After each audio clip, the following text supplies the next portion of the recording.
మధ్య ఆఫ్రికా దేశమైన కాంగోలో ఘోర విపత్తు సంభవించింది. ప్రపంచానికి స్మార్ట్ ఫోన్లు, కంప్యూటర్ల తయారీకి అవసరమైన ఖనిజాన్ని అందించే రుబాయా కొల్టాన్ గని వందలాది మందికి సమాధిగా మారింది. తూర్పు కాంగోలో జరిగిన ఈ గని ప్రమాదంలో సుమారు 200 మందికి పైగా కార్మికులు ప్రాణాలు కోల్పోయారు.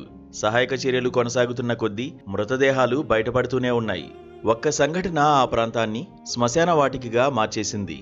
ఈ నెల 28న సాధారణ పనిదినం కావడంతో రుబాయా గనిలో పనులు ముమ్మరంగా సాగుతున్నాయి.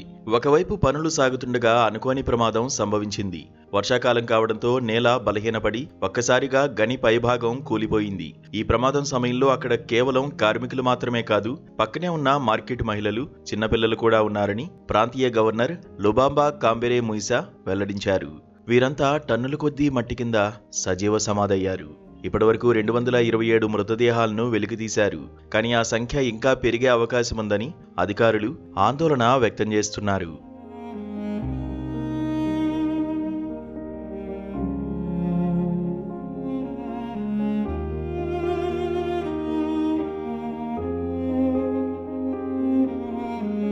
ప్రపంచవ్యాప్తంగా లభించే కొల్టాన్ ఖనిజంలో 15% కేవలం ఈ రుబాయా గని నుంచే వస్తుంది.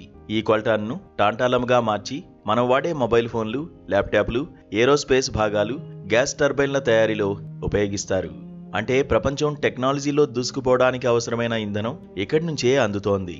కానీ ఆధునిక పరికరాలను తయారు చేసే ఈ గనిలో పనులు మాత్రం అత్యంత పురాతన పద్ధతుల్లో జరుగుతున్నాయి.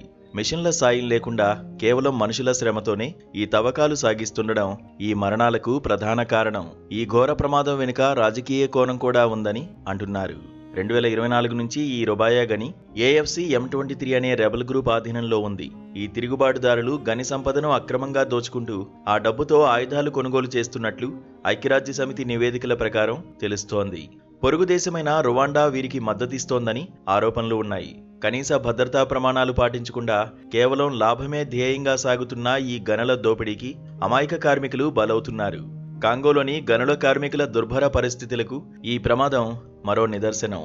ఒకవైపు ప్రాణాలకు తెగించి కష్టపడే కార్మికులు, మరోవైపు ఆ సంపదను దోచుకునే రెబల్ గ్రూపులు.